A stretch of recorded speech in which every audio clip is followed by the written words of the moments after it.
Hello, everybody. It is Tracy Thomas here, host of The Stacks, and I am back with you to do another episode of The Stacks Unabridged, which is our Patreon exclusive monthly bonus episode. This month, I am sharing with you a live recording of an event I just did with Kiley, Reid, the author of the brand new New York Times bestseller, Come and Get It, as well as her debut book, Such a Fun Age. Kiley and I got together thanks to the folks at Vroman's Bookstore. We talked about Come and Get It, and you're going to get to hear that. I do have to let you know one thing.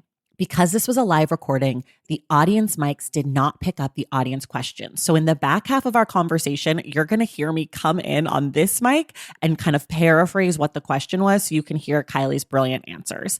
This is called The Pains and Wonders of Technology.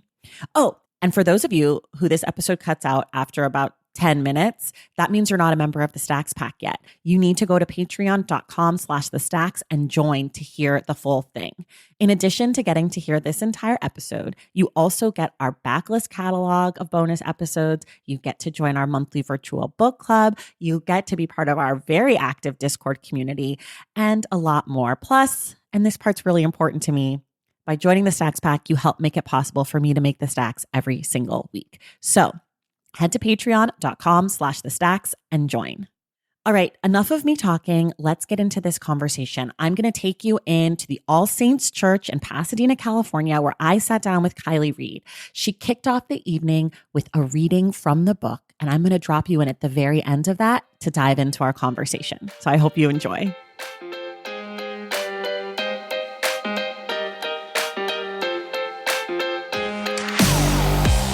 Let lift your shoulders, like fucking duh. And I said something about it and she was like, what? Why would you say that? And I was like, whoa, my bad, but I'm gay, so chill out. But yeah, when I saw her name on the dorm list, I was like, wow, I'm going to go to jail this year. But then I asked Amy who I was paired with and I was like, okay, fine, she seems normal. At this, Millie experienced what she knew was a surplus of flattery and what felt like an adolescent intrigue at learning that Colette was gay. In order to not draw attention to Colette's gayness, something she hadn't considered one way or the other, Millie picked up another sheet of cards. Stop there. Oh, thanks. Okay, theater major. I see. Kiley was a theater major. The book is fantastic. It is about Millie, who is a RA, second-year senior. It's a dorm drama. She's got a cast of characters on her floor, one of which is a gal named Kennedy, who is a transfer. There's something going on with Kennedy. That's what you need to know about Kennedy. It's not great. There's a journalist who comes to town, and she wants to write about weddings, and so she's interviewing the students. And that's sort of the overview of the book. Now we'll get to the fun stuff. This is a book all about status and who is in control and who isn't. And I think when I was reading the book, I was thinking a lot about like, what is Kiley trying to tell me about these people and what's important? And I think, I've read a bunch of the reviews. It talks a lot about class, it talks a lot about money, it talks a lot about race, it talks a lot about power. But to me, it's all about who's jockeying for which position at which moment. And it's like never the richest person is the most powerful, or it's never the most powerful person has the most friends, or the blackest person, or, it's never that. So I'm wondering how you were thinking about who's on top and how that changes and how that rotates. I think it just depends on the scene, honestly. This whole book started when I read the book. You're a nonfiction girly. Maybe you read too. I read this book called Paying for the Party, How College Maintains Inequality, written by two sociologists, Laura Hamilton and Elizabeth Armstrong, one of whom works at my school as well. It's a 5-year interview study that these two sociologists did where they went to a Midwestern university and lived on a dorm and interviewed young women from freshman year to beyond and marked their financial pathways, is what they call them, and tracked like who college works for and what like the party lifestyle, the legacy lifestyle, the scholarship. And the book is really fascinating for a number of like reasons dealing with like equality in our world. But I was just obsessed with the world that this was in and these academic women like interviewing these young women. And I'm really inspired by real dialogue. I want my dialogue to sound real. And the quotes from these real women were just really heartbreaking in certain moments. Like there would be young women saying, all the girls on my floor have a puffy coat. I want a puffy coat. And there was just something so tender about that. And I wanted to tap into that. Or some of the young women would say, hey, you guys haven't come and talked to me yet. Why has no one come and talked to me? And there was just this pull of like, you know, when you're 11 and you hear the word professor and you're like, ooh, wow, you're like important. I wanted to see what that looked like in a campus setting. So I felt like a dorm was like a really hot house to show those power dynamics. And you're right. There's a very mean and popular young woman named Tyler there. And she is probably one of the few working class characters, but she has such cultural cachet that really carries her really far. And then there's someone like Peyton, who's the only Black student who's on her floor aside from Millie. And she has a lot of money, but she's very awkward and not warm and kind of coddled by her parents. And the power is divvied up in different ways with her as well. I just like taking a bunch of people and putting them in a room and being like, how can this get fucked up like immediately and see how that can happen within a dorm. Yeah. And you did a bunch of interviews for this book.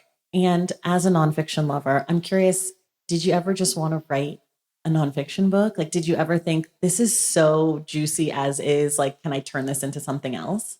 I feel like whenever I have to write nonfiction, I end up in tears, like truly. But I did, after one of the first interviews that I did, when I was still at school, I knew I wanted to write about young people and money. And so I started interviewing some of my students when they weren't my students anymore. I interviewed the Starbucks worker who I went to see because I wanted a Starbucks worker. And I just wanted to ask them about money. And the very first people that I interviewed, I did write the foreword to The Great Gatsby when I went into the public domain about that session. So I think like 5,000 words is as much as I can do on that. But I did take things straight from my interviews sometimes and put them right into the book. In the first chapter, there's a young woman who says she got a practice paycheck. And that was something that I talked to a woman about. We were talking about like, how do your parents give you money? Who gives you money? Like Cash App, Venmo, like what is it, logistics?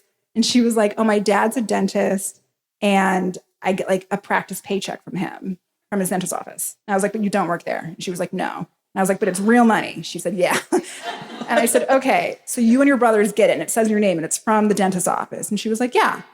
I was like, girl, I'm so sorry. That is fraud, right? Like, am I wrong? And she was like, no, like it's totally fine.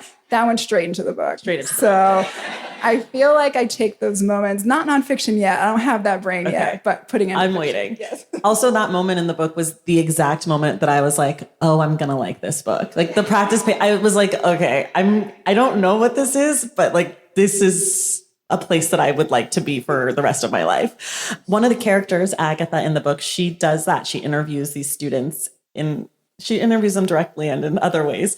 What did you learn about Agatha in the process of you interviewing people? I definitely learned that, like, people ask me all the time, how did you get people to talk to you about money? Easily. People just like talking about themselves. I think a lot of us are lonely and want to feel important. And when someone comes in and says like, hey, you're actually really interesting and I want to know what you think, people are very excited to share. A lot of people I talked to wanted me to know how much they knew it was inappropriate and gauche to talk about money, but they still loved doing it. I thought that was interesting. I think I learned that a lot of the parts that were interesting to me were in between the questions and like the verbal asides and the little like idiosyncrasies that we don't know we have a little bit, or even someone correcting themselves. I interviewed a young woman. She's white and she was in a sorority, and I was asking her about recruitment process that she did. And then I was asking her about the two Black fraternity and sororities like on campus. And I said, okay, so in recruitment, do the Black sororities like participate in the same way? And she was like, oh, no, like just the normal ones do. And she like caught herself, and I have to be cool in that moment. And like, oh, I don't see color. Yeah, but I just have to be like, but normal she was like, no, I mean, not that they're not normal, but, and I want to honor her in that moment and capture like how she corrects herself and put that into my fiction. Like that's just as important as anything else. Do you do that? It takes so much time. I truly believe that the books that I want to read have a generous and democratic approach to their characters. I know a lot of reviews are saying, oh, this satire, that is not my intention here. I think it's like a lazy choice to be like, look at these dumb kids. I don't think the kids are dumb. This was just showing people inside of their rooms thinking things that people think. So it was a big balance of showing the way students talk and also making it not grating for an audience. You're a podcaster. You've probably transcribed things. we talk terribly. Yeah. And we say oh my God, all the time. So you should read my reviews. Exactly. A lot of people don't like. A lot of people don't like. They also don't like vocal fry. Yeah. A lot of people don't like it, but a lot of people do it. And the fiction I want to read shows just real life on the page. Okay. You sort of queued me up for this one because I'm really curious I've listened to you talk about your books. I've read reviews, I've tried to really get into your head a little bit. And one of the things I can't quite figure out is that you say the book's not satire. And I've also heard you talk about you won't tell people what happens to the characters in the future because that's not your business. That's their business. And so I'm curious how much you care if someone reads your book and says this is satire. How important is your intention to the reader's understanding, or how important is that to you that we get it right? I think I care with this book in particular. I care in as far as the people I interviewing thinking that I'm not making fun of them. That's the barrier. If someone's like, oh, I loved it was a satire, I'm like, that's fine, go off. That's not what I wanted, but that's fine. The people that I interviewed, I wanted to respect them and their lives. I think a lot of people will hear a Southern accent and be like, that's funny. And I'm like, people talk certain ways. I don't think that that's funny on its own. And I don't believe that a novel should have a one core message or thesis, but I do believe something happens in the first chapter that hopefully sets people up. Millie, the main character, says she overhears girls calling her ghetto. And she's like, I know exactly what they're talking about. I was getting something for her and I said, ooh, this isn't the right one. And she was like, you're saying, oh, this ain't the right one. And she's like, that's not how I said it. And then she says, you know what? People hear what they want to hear. And I think that that's a central point to this book. And I think a lot of people will see a Southern accent and read it in a really magnified way. But the way that I hopefully am portraying these people is how they are in the real world, and that they know that I'm not poking fun at those parts of them. Yeah. Yeah, that makes sense.